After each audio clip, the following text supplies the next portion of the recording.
Bine v-am găsit, bine v-am regăsit, dragilor din Zodia Gemeni, oriunde v-ați afla. Bine ați venit tuturor la o nouă lectură generală, de data aceasta pentru perioada următoare, începând cu data de 11 până pe 17 august. Așa că, dragilor, toți cei care aveți Soarele, Luna, Venus, Ascendentul sau oricare alt aspect astral important pentru voi din harta voastră natală și care are legătură cu Zodia Gemeni, atunci această lectură este de asemenea și pentru voi. Nu uitați, dragilor, ca de fiecare dată vă readuc aminte, voi vă construiți propriul viitor în urma alegerilor și deciziilor voastre, așa că, fiind o lectură generală, vă rog să luați decât acele mesaje care rezonează cu voi, iar restul lăsați-le să zboare în univers, pentru că sigur sunt pentru alte energii care într-o mai mică sau mai mare măsură au o legătură cu Zodia Gemeni. Și haideți să vedem, dragilor, la început cu ce energie intrați în această nouă săptămână din luna lui august. Foarte multe.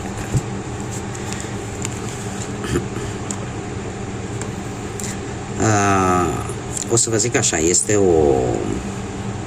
să formulez așa o frază cu toate cărțile care au căzut, pentru că sunt sigură că trebuie să ajungă la unii dintre voi, dragilor.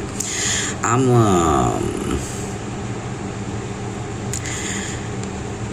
cineva posibil să vă sune. Cineva să vă sune, să primiți un telefon relaționat cu o anumită călătorie sau cu ceva ce n-ați știut. Și lucrul ăsta să vă facă să fiți un pic așa în dilemă. Nu știu dacă zodiile de apă, rac, pești, scorpion să vă spună ceva. Cert este că avem aici și o propunere și foarte interesant, foarte interesant. Există o anumită tensiune chiar la nivel politic, aș spune, anumite ambiții pe care voi le aveți pentru a descoperi un adevăr. Pentru și e posibil că acest apel telefonic, această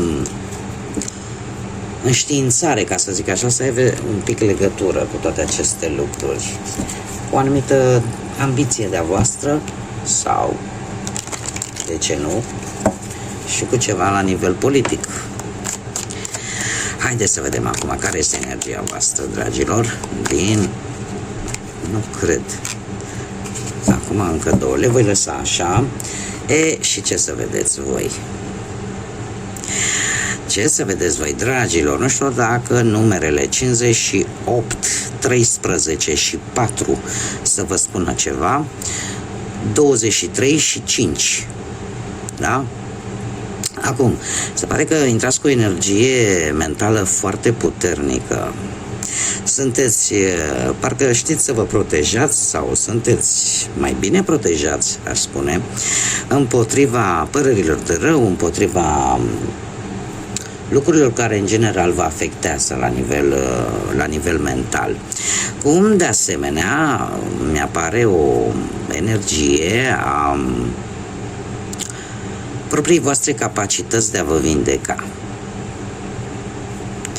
Mi-apare de asemenea o energie de protecție într-o călătorie. Veți fi protejați împotriva, și aici puteți fi atenți un pic, împotriva a tot ce se poate transforma într-o armă, a tot ce poate să vă facă cumva rău. Există aici o protecție. O protecție universală, o protecție divină, acum fiecare în funcție de ce credință are. Veți fi protejați împotriva unui aspect destul de rău intenționat vis-a-vis de voi în această săptămână.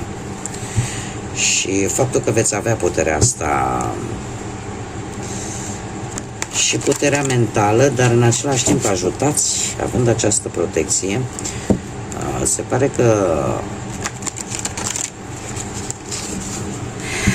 sunt oameni pe lângă voi care, cred că fără ca voi să știți, totuși vă oferă o anumită siguranță.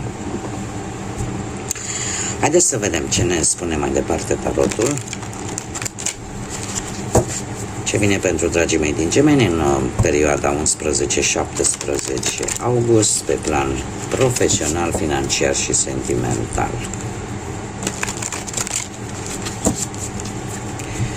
Să vedem.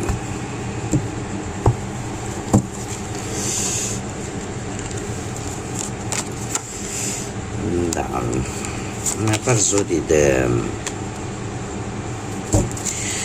zodii de Pământ, Taur, Fecioară, Capricorn. Dragilor, pe plan profesional e posibil într-adevăr să primiți un sprijin din partea unei energii care are putere financiară, are o siguranță, cineva foarte ambițios care va reuși să te ghideze și poate chiar să te ajute și cu ceva bănuți. Un răspuns pe care îl veți primi de la această persoană, un răspuns foarte pozitiv pentru voi pe plan profesional, pentru că către sfârșitul săptămânii mie mi-apare o realizare la nivel personal, o reușită. Iar această reușită vă va face să fiți foarte siguri pe voi și să vă recăpătați un pic echilibru din punctul ăsta de vedere profesional. Este vorba poate de o anumită călătorie pe motive profesionale posibil, sau chiar dacă voi undeva pe la jumătatea săptămânii considerați că, domne, nu prea văd rezultate în ceea ce voi ați întreprins legat de muncă, ele vor apărea. Și e posibil chiar să apare și o schimbare de locație pe motiv profesional. Da? Poate chiar și un nou post. O reușită pentru voi, dragilor. Dar cu sprijinul acestei energii. Iar dacă voi, cei care aveți ascendentul într-o zodie de pământ, e posibil ca în urma unui beneficiu voi să puteți obține un nou job sau voi pur și simplu să ai capacitatea de a vedea foarte bine ce șanse ai și să te poți adapta la noi situații, la noi persoane, la noi locuri. Mergem mai departe. Pe partea financiară, pe partea banilor. A fost și încă este probabil ceva aici care vă cam roade, care nu prea vă place vouă, așa. E ca și cum te învârți într-un cerc vicios, într-un cerc negativ, din care nu vezi o ieșire, o situație financiară din care tu, cel puțin la începutul săptămânii, nu vezi niciun fel de ieșire. Ar trebui să o vedeți, să încercați să ieșiți din acest cerc negativ și să căutați noi resurse de bani. De ce? Pentru că ele există și e posibil să vină chiar de la o energie care are legătură cu zodiile de apă, Rac, Pești sau Scorpion, sau am aici zodia Leu. O ofertă bună, aș spune, pentru că chiar dacă există această problemă, ele se vor rezolva curând. Da? Se va lua, ori tu, mai ales cei care aveți poate chiar ascendentul într-o zodie de apă, aș zice că vei lua o decizie folosindu-te de intuiție, de ce spune acea voce interioară, iar lucrul ăsta, într-un fel sau altul, va rezolva respectiva situație. Și faptul că avem și forța, asta îmi spune că deja norocul e de partea voastră și pentru unii care își doresc probabil să cumpere ceva de valoare, lucrul acesta va fi posibil chiar către sfârșitul săptămânii viitoare. Da? Și în felul ăsta, sau pur și simplu, chiar dacă nu vreți să cumpărați ceva de valoare, într-un fel sau altul vă veți bucura. De ce? Pentru că va fi și un ram de noroc aici pentru a rezolva această situație. Noroc care poate să vină, așa cum am mai spus, și de la alte energii, cum ar fi energia leului. Sau cei care aveți ascendentul în leu, e posibil, știți cum e, eu trăiesc în casă cu un leu și vreau să vă spun că de unde, nu știu cum se întâmplă, când e lumea mai dragă, atunci când zicem că gata, până aici, mai apare ceva pozitiv și uite așa mergem înainte. Am închis paranteza. Haideți să vedem viața sentimentală, cei care sunteți deja într-o relație. Dragilor, voi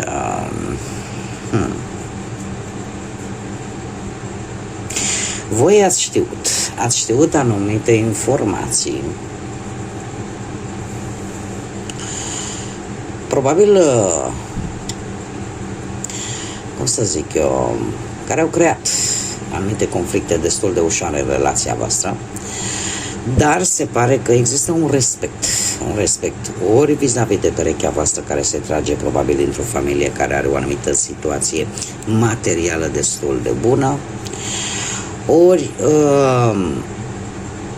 ar fi posibil, vorbim de pregătirea unei nunți, unei cununii, unei logodne oficiale, unde interesele materiale primează, da? Interesele materiale sunt pe primul loc.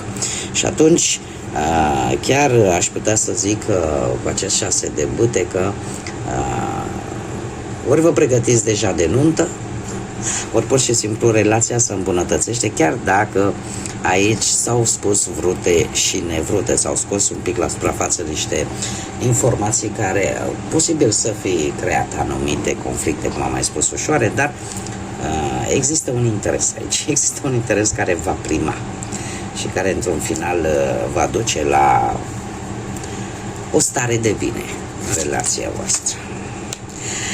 Mergem mai departe, cei care sunteți singurei, dragii mei, pe viața voastră sentimentală. Alte zodii de apă și la voi, Rac 2 sau Scorpion, și acest 8 de bâte, o comunicare foarte rapidă peste mări și peste țări cu cineva, posibil care să aibă legătură cu zodiile de apă, este cineva poate mai în vârstă decât voi, sau dacă nu e mai în vârstă decât voi, are acea înțelepciune bătrânească, ca să zic așa. Persoana destul de sentimentală, destul de înțelegătoare și se pare că are o calitate. Îi place să vă asculte atunci când vorbiți. Și eu aș mai spune că persoana destul de diplomată, destul de tolerantă, dar destul de diplomată. Ce îmi spune mie cu lumea? Faptul că poate chiar către sfârșitul săptămânii viitoare voi să faceți poate chiar o călătorie. Sau să o cunoașteți personal pe această persoană care va avea un rol important în viața voastră. E posibil să fie cineva de departe, dintr-o altă țară, și de asemenea vorbește de decizia voastră de a vă muta poate în alt loc, pentru a sta cu cineva care pe voi vă interesează.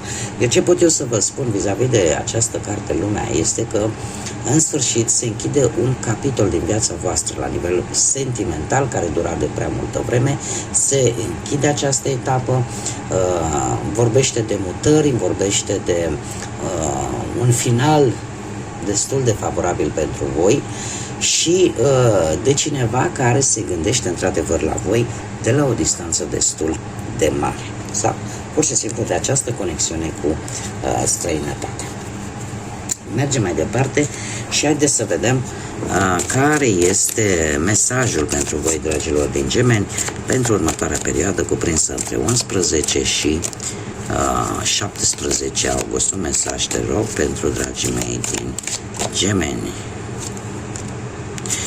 Avem 42 sau numărul 6, care îmi spune în felul următor. Să începeți să ieșiți din obișnuit, din cotidian, să vă bucurați de natură, să vă bucurați de tot ce pământul, natura ne poate oferi. Este un îndemn de a fi mai sigur pe voi, este un îndemn de a explora locuri noi, este un îndemn de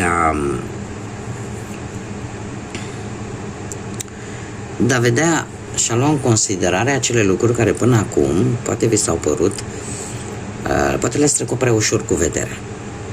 Lucruri simple, lucruri care să vă aducă liniște, lucruri care să vă facă să mergeți înainte.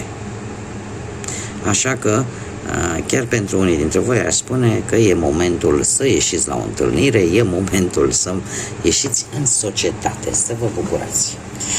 Bun, dragilor, cam atât am avut pentru voi. Eu vă mulțumesc pentru atenție, mulțumesc desigur tuturor celor care prin intermediul like-urilor, comentariilor, distribuirilor, faptului că v-ați abonat, contribuiți la dezvoltarea acestui proiect numit Tarot Flori de Loto, așa că mii de mulțumiri tuturor.